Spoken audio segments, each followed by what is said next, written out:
Good evening, students. Welcome to G All India English Solution. Today we will discuss PGT practice set 37. He has been manager of well-known advertising firm in the 50s. Manager रहे हैं शिमोल्ड के. A picture frame manufacturing company for a year. कि वो है ना एक विख्यात advertising firm में 50s में वो एक मैनेजर रहे हैं और मैनेजर रहे हैं शिमोल्ड के. और शिमोल्ड क्या है? एक पिक्चर फ्रेम मैन्युफैक्चरिंग कंपनी है, 1 साल के लिए. और 1952 में उन्होंने काम भी किया है एक डेक स्क्रबर के रूप में, एक कोल करियर के रूप में, इंग्लिश कार्गो शिप पर, to earn his passage home from England से. मतलब अर्निंग करने के लिए उन्होंने एक इंग्लिश कार्गो शिप पर कोल करियर और डेक स्क्रबर के रूप में काम भी किया है. तो यहाँ किसकी बात हो रही है? या निस्सी म्यूजिकल की बात हो रही है. और ये बैनी इज़राइल थे और ये क्वेश्चन आया हुआ भी था. नेक्स्ट क्वेश्चन देखो, यहाँ पे ये आ गया है, पूछ लिया बैनी इज़राइल पोइट कौन है? तो ये निस्सी म्यूजिकल ही हैं. फ्रोस्ट, ये क्वेश्चन रिपीट हो गया है. Next question, here are the 4 quotes from one of Hardy's novels, name the novel. यहाँ कुछ है ना कोट्स दिए गई हैं हार्डी के नोवेल में से. उस नोवेल का आपको नाम बताना है. कि justice was done and the President of the Immortals in Aeschylean phrase had ended his sport with Tess. फिलअप के रूप में पूछ लेते हैं कभी कभी. ठीक है, तो फिलअप के रूप में देख लेंगे आप इन लाइनों को. कि जस्टिस हो गया है और जो इमोर्टल्स का जो प्रेसिडेंट है एशेलियन में, उसका टेस के साथ उसके गेम का, उसके स्पोर्ट का अंत हो गया है. तो ब्यूटी ले नॉट इन द थिंग, चीज़ों में तो ब्यूटी नहीं होती है, but in what the thing symbolized, बल्कि उन चीज़ों में होती है जो चीज़ें सिम्बोलाइज कर दी जाती हैं. If an offence come out of the truth, तो कोई ऑफेंस आना सत्य से बाहर आता है, तो better is it that the offence come then that the truth be concealed. अच्छा है कि ऑफेंस बाहर ही ना आए और ट्रूथ छुपा लिया जाए. Don't think of what's past, इस बारे में मत सोचो कि पास्ट क्या रहा है. उसने कहा है I am not going to think outside of now. Why should we, who knows what tomorrow has in store. तो पास्ट के बारे में तो नहीं सोचना चाहिए, लेकिन हमें टुमारो का भी, मतलब फ्यूचर के बारे में भी ज़्यादा नहीं सोचना चाहिए, क्योंकि टुमारो हमें नहीं पता है कि आगे आने वाला टाइम क्या होगा, मतलब उस टाइम क्या होगा भविष्य में. तो ये लाइन है ना, Tess of the D'Urbervilles से ली गई हैं. Tess of the D'Urbervilles से.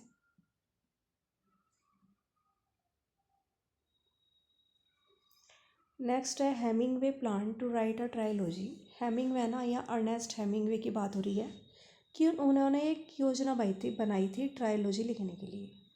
दैट वुड कंप्राइज, जिसमें कौन से होंगे ट्रायलॉजी, इनके नाम देख लेते हैं. फर्स्ट है the sea when young, the sea when absent, and the third novel कौन सा था? The sea in being. Important question बनता है. तो अर्नेस्ट हेमिंगवे ने ट्रायलॉजी बनाने की योजना करी थी. तो फर्स्ट पार्ट था उसका the sea when young, next है द सी वैन एब्सेंट, और थर्ड पार्ट है द सी इन बीइंग. यहाँ विलियम फोकनर की बात हो रही है कि उन्होंने जॉब करी थी एक पोस्ट मास्टर की. कहाँ पर करी थी?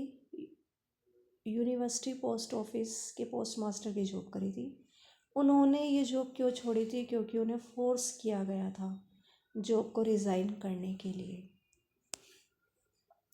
विलियम फोकनर का जो मुख्य प्रतिद्वंदी है ना, राइवल, वो कौन है? अर्नेस्ट हेमिंगवे है.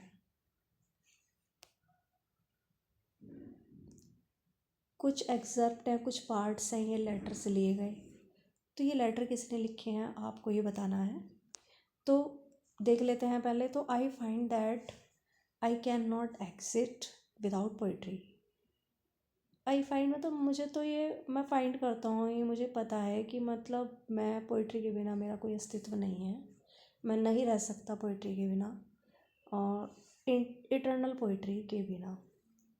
ये लेटर लिखा है इन्होंने J.H. रेनॉल्ड्स को 18 अप्रैल 1817 को। बायोग्राफी लिटरेरी भी आया था एस टी कॉलरिज का 1817 को। तो लेटर लिखा है इन्होंने J.H. रेनॉल्ड्स 18 अप्रैल 1817 को। यहाँ जॉन केट्स की ही बात हो रही है। फिर इन्होंने फैनी ब्राउन को लेटर लिखा है 13 अक्टूबर 1819 को कि मेरा जो लव है ना वो सेल्फिश है, मैं तो ब्रेथ तक भी नहीं ले सकता तुम्हारे बिना, मैं सांस भी नहीं ले सकता। अभी पी.बी. शैली को लेटर में लिख रहा है 16 अगस्त 1820 में। क्या लिखते हैं जॉन केट्स इनके बारे में कि मेरी जो इमेजिनेशन है ना, मतलब अपने बारे में लिख रहा है कि मेरी इमेजिनेशन मेरी जो कल्पना है वो एक मठ है और मैं इसका साधु हूँ, मोंक हूँ, भिक्षुक।